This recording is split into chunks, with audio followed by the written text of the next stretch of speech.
17h, merci de nous rejoindre pour cette nouvelle édition sur Al24 News à la une de l'actualité.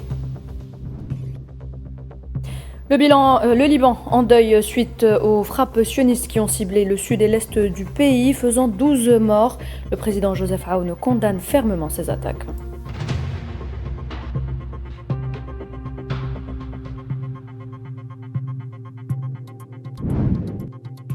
Le ramadan dans l'enclave palestinienne manque de tout, marqué par les conséquences du génocide sioniste et une grave crise humanitaire. Les Razaouis peinent à profiter pleinement des joies de ce mois sacré.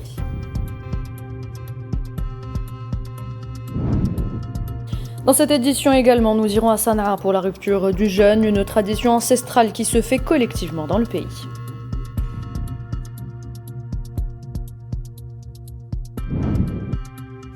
Le Nigeria face à l'horreur des bandits, au moins 50 personnes ont été tuées, des dizaines de femmes et d'enfants enlevés dans l'état de Zamrafa.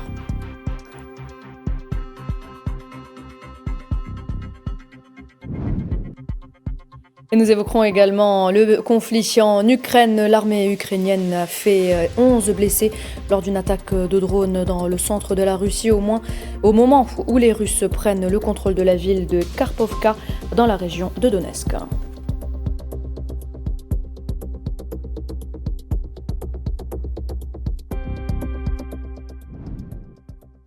Au Liban, au moins 12 personnes sont tombées en martyrs vendredi dans des frappes sionistes dans le sud et l'est du pays, les plus meurtrières dans le pays depuis novembre dernier. Les frappes sionistes sur plusieurs endroits dans la vallée de la Bekaa, dans l'est du pays, ont fait 10 martyrs et 24 blessés. Plus tôt dans la journée de vendredi, 2 personnes sont tombées en martyrs suite à une frappe sioniste dans le camp de réfugiés palestiniens de Ain el-Helwe, dans le sud du pays, selon le ministère libanais de la Santé.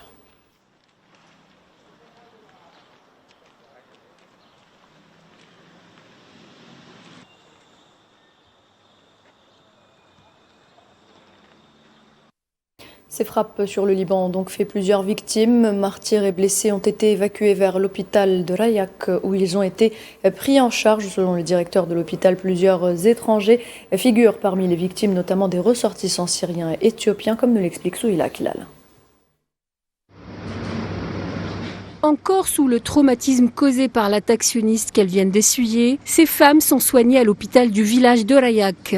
Parmi les martyrs et les blessés figurent des ressortissants étrangers, dont des Syriens et des Éthiopiens. Environ 31 personnes blessées et martyrs sont arrivées à l'hôpital. On compte 10 martyrs et 21 blessés. Parmi les martyrs figurent une Éthiopienne et un Syrien. Parmi les blessés, on compte également 5 ou 6 Syriens et 3 Éthiopiennes. Ils sont arrivés à l'hôpital vers 20h30 ou 20h45. Un des blessés est un homme âgé de 80 ans. C'est un civil qui était tranquillement chez lui après l'iftar. Et il y a aussi des enfants. Le village de Bednaïel a également été touché par les bombardements sionistes survenus à l'heure de la rupture du jeûne. Dès les premières heures de la journée, les habitants ont commencé à déblayer les débris des magasins et des maisons endommagées.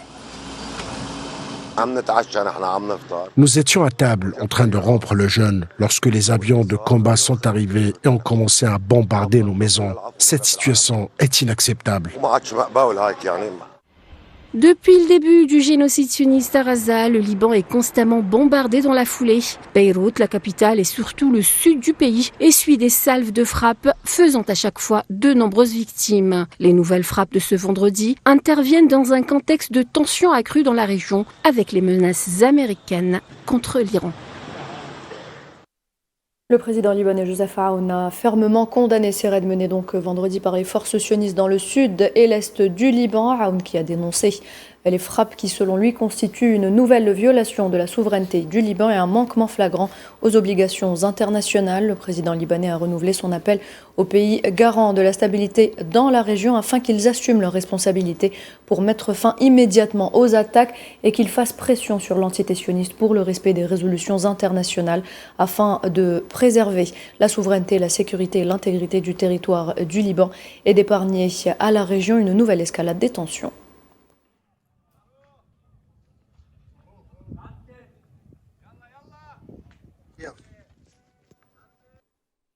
Le bilan du génocide sioniste dans la bande de Gaza atteint les 72 070 martyrs et 171 738 blessés depuis le début, donc le 7 octobre 2023. Durant les dernières 48 heures, un martyr et 10 blessés ont été transférés vers les hôpitaux de la bande de Gaza. À noter que le nombre total de martyrs depuis le cessez-le-feu du 11 octobre dernier a augmenté à 612 et que le nombre total de blessés a lui augmenté à 1640, tandis que 726 corps ont été récupérés.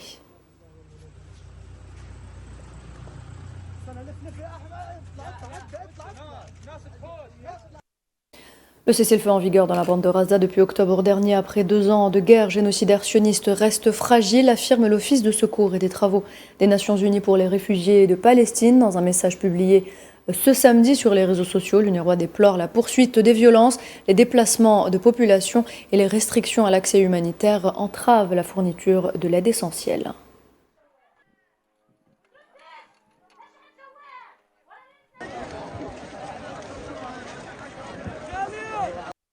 Est marqué par les conséquences du génocide sioniste et cette grave crise humanitaire qui touche donc l'enclave palestinienne, les Gazaouis peinent à profiter pleinement des joies du Ramadan, comme nous l'expliqua Malamaziane Zitouni. Au milieu des ruines, au bord de la mer, Abir Ghafar partage ce lopin de terre exigu avec 8 membres de sa famille. Accroupi au-dessus d'une petite flamme nue à l'extérieur de sa tente, la déplacée palestinienne remue du riz dans une casserole qui bout à petit feu. Ça sera l'un des plats du repas du ftour en ce jour du Ramadan. Ce ramadan, comme le précédent, est parmi les pires de ma vie. C'est vrai qu'il y a de quoi manger, mais nous n'avons ni maison, ni gaz, ni ustensiles de cuisine. Rien. J'ai quelques ustensiles cassés, nous les avons récupérés de justesse. Ce n'est plus comme avant, quand j'avais une maison, le gaz et un réfrigérateur. Même les choses les plus simples nous manquent. Je cuisine au feu de bois. Mon fils se démène pour trouver un peu de déchets dans la rue afin d'allumer le feu. Il n'y a pas de bois et c'est cher. Et puis nous n'avons pas d'argent. Les membres de la famille Ghafir s'y mettent pour préparer le ftour et faire raviver l'ambiance des ramadans d'autrefois. Mais pour Abir, ce ramadan est si différent de ceux des années d'avant le génocide. Honnêtement, je ne ressens pas l'ambiance du ramadan. Je n'ai ni faim ni soif, rien. Je ne ressens pas l'esprit du ramadan car je ne suis pas chez moi. Je suis malheureuse et contrariée. Le ramadan était si beau avant la guerre. Nous allions à la mosquée tous les soirs pour les prières de Tarawih. Je préparais le repas le matin, je mettais le jus au réfrigérateur et les sucreries sur la table. Maintenant, là où j'habite, il y a des rats et des mouches. C'est une vie tragique. Nous vivons dans une tente exiguë.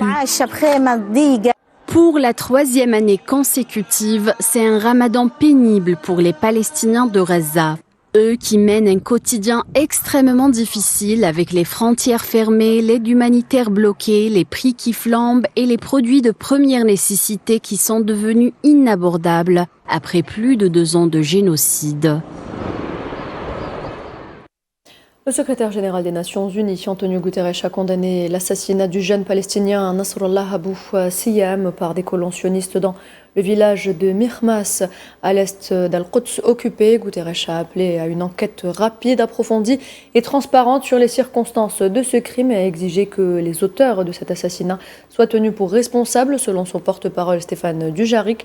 Il a également exhorté l'entité sioniste à prendre des mesures concrètes pour mettre fin et prévenir tous les actes de violence perpétrés par les colons contre le peuple palestinien, conformément à ses obligations en tant que puissance occupante.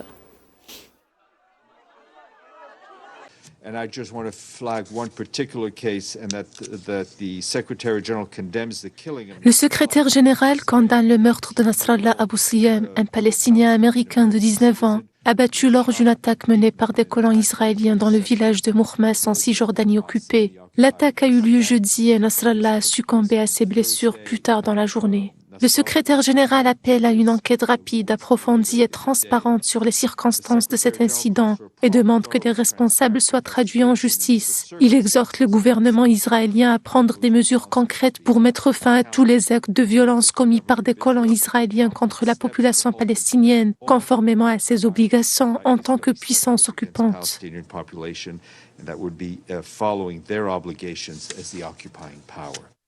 Et justement, le porte-parole du secrétaire général des Nations Unies, Stéphane Dujarric, a confirmé le déplacement de 880 familles palestiniennes, soit plus de 4700 Palestiniens en Cisjordanie occupée, en raison des attaques à répétition des colons sionistes. Dujarric a ajouté lors d'un point de presse au siège des Nations Unies vendredi que la poursuite de la violence et des pratiques coercitives exercées par les forces d'occupation et les colons a entraîné la mort de 3 Palestiniens au cours du mois de février en cours et la destruction des biens d'un grand nombre de Palestiniens.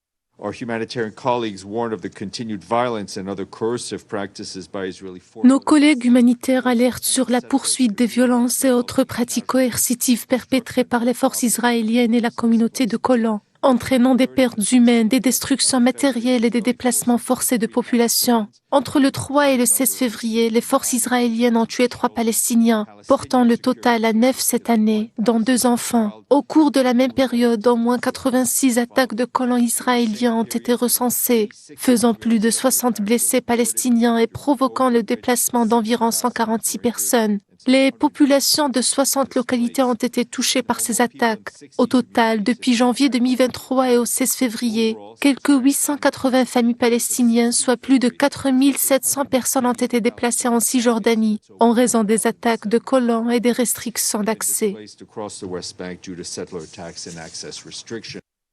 Notez également que les forces d'occupation sionistes ont tiré ce samedi à plusieurs reprises en direction des habitants du village de Mariyesh, à l'ouest de Daraa, selon les médias syriens. Ces dernières semaines, les forces d'occupation sionistes ont intensifié leur agression sur l'ouest de la région, ouvrant le feu sur tout ce qui bouge, une situation qui empêche les agriculteurs d'accéder à leurs terres par crainte d'attaques directes. Les médias syriens ont également confirmé que l'occupation sioniste avait confisqué les terres agricoles et pillé le bétail dans la région.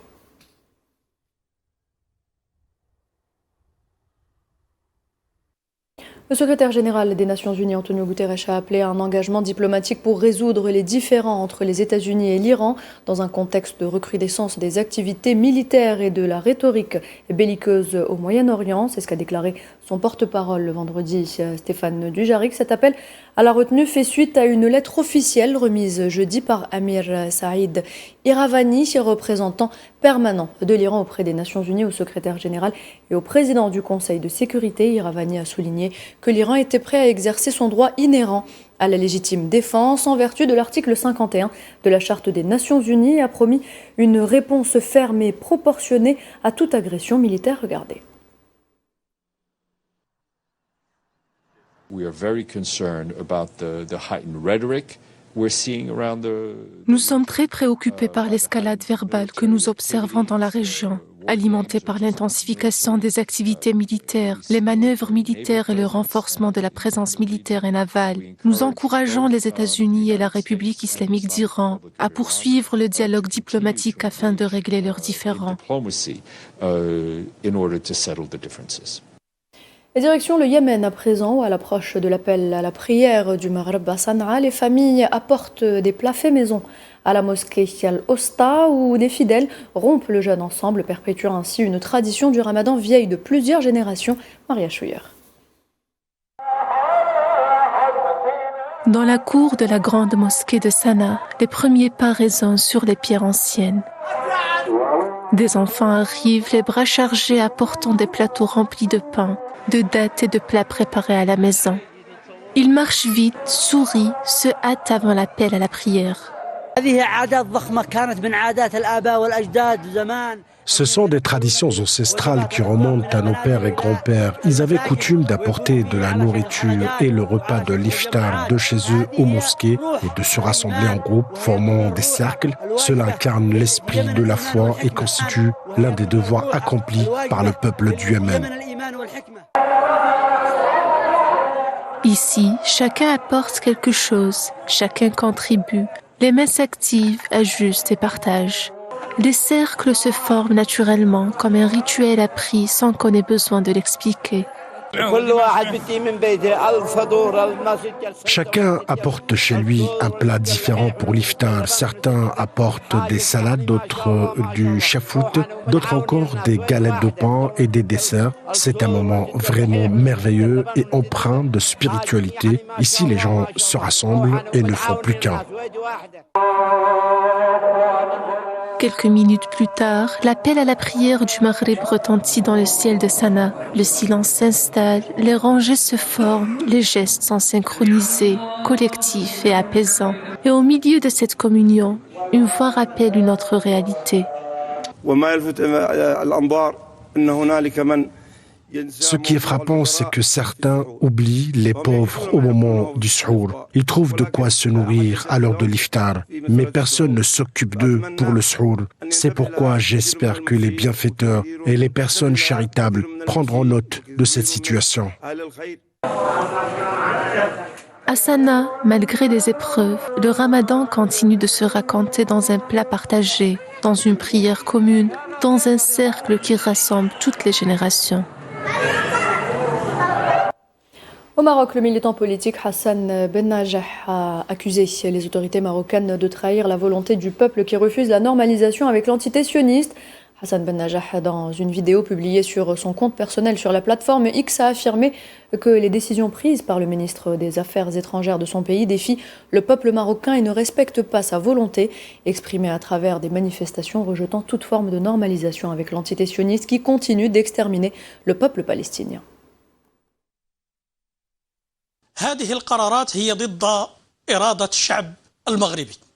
Ces décisions sont contre la volonté du peuple marocain. C'est une conclusion importante et une réalité. Comment est-ce possible de prendre des décisions d'une telle ampleur concernant un dossier aussi sensible que la cause palestinienne sans prendre en considération la volonté de la majorité du peuple marocain qui refuse toute forme de normalisation? Refus qu'il a d'ailleurs exprimé à différentes occasions, que ce soit avant la signature de la maudite normalisation ou après, à ce jour. Ces décisions prises sont complètement à l'opposé de la volonté du peuple marocain et ne représentent que ceux qui les prennent.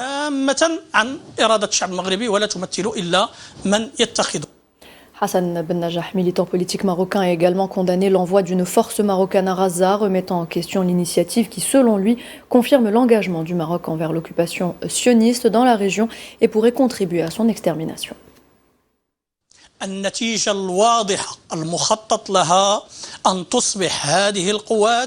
Le résultat clair qui a été planifié est que ces forces maintiennent l'occupation et non la paix. Donc, le rôle central et fondamental sera d'affronter et de combattre la résistance du peuple palestinien pour libérer sa terre. Ces forces seront un outil direct pour exécuter le plan de Trump et d'Israël pour désarmer un peuple occupé qui se bat pour son indépendance et malheureusement, nos forces seront contre ce peuple au lieu d'être dans son rang.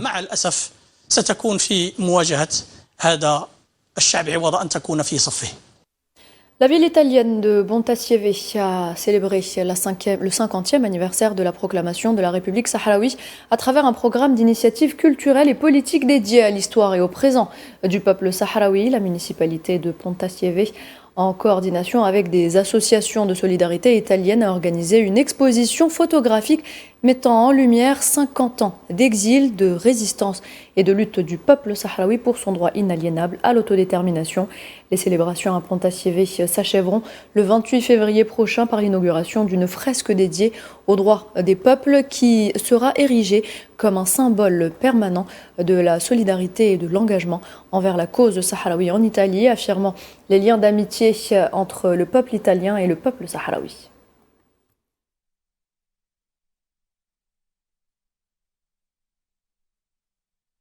Et direction le Soudan à présent, où des sources militaires soudanaises ont confirmé que 2 drones des forces de soutien rapide ont ciblé la position de défense avancée de l'armée à El Douaim dans l'état du Nil Blanc, ce qui a entraîné la mort d'une personne. Les sources ont ajouté qu'une frappe avait donc ciblé les positions de défense à l'ouest d'El Douaim et une autre frappe sur Ramta, lorsque les forces de soutien rapide ont échoué à entrer dans la ville par l'ouest à plusieurs reprises, où des combats acharnés ont eu lieu près des montagnes d'Arashkoul.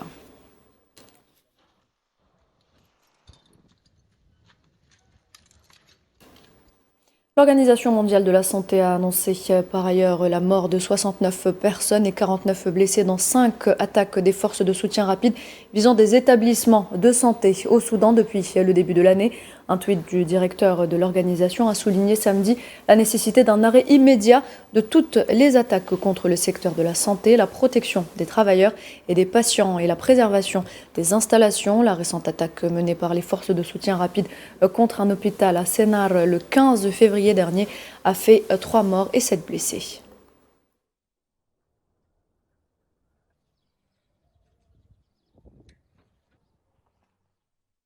Et puis au Nigeria, au moins 50 personnes ont été massacrées et des dizaines de femmes et d'enfants enlevés lors d'une attaque d'une brutalité inouïe dans l'état de Zamfara.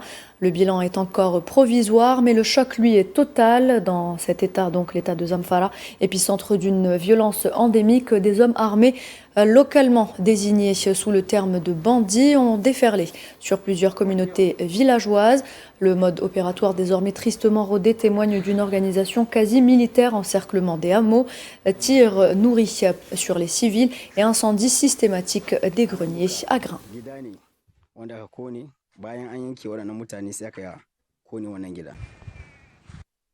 Et tout autre chose à présent avec le dossier russo-ukrainien. Kiev a annoncé la mort de 5 personnes à la suite de bombardements présumés russes visant diverses régions de l'Ukraine. L'agence de secours d'urgence ukrainienne a annoncé samedi que des drones russes avaient ciblé plusieurs régions de l'ouest et de l'est du pays, faisant 5 morts et blessant d'autres personnes, tandis que l'armée ukrainienne avait réussi à abattre 106 drones russes dans la nuit de vendredi à samedi.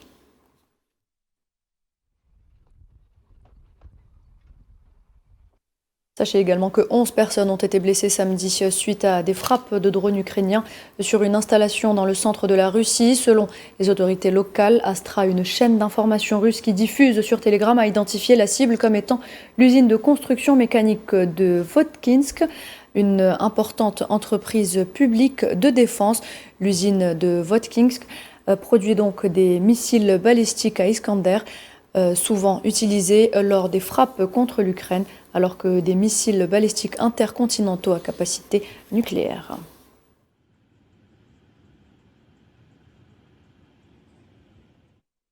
Dans le même dossier, le ministère russe de la Défense a annoncé la prise de contrôle d'une nouvelle localité à Donetsk ce samedi. Le ministère russe de la Défense a précisé dans un communiqué sur Telegram que ses forces avaient réussi à prendre le contrôle de la ville de Karpovka dans la région de Donetsk.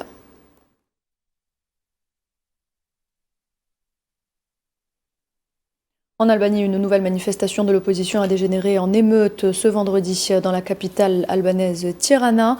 La police a utilisé des gaz lacrymogènes et des canons à eau pour disperser la foule, tandis que des manifestants masqués lançaient des cocktails Molotov et des feux d'artifice. Le Parti démocratique albanais, principal parti d'opposition, a lancé une série de manifestations antigouvernementales visant à forcer la démission du gouvernement qui l'accuse de corruption.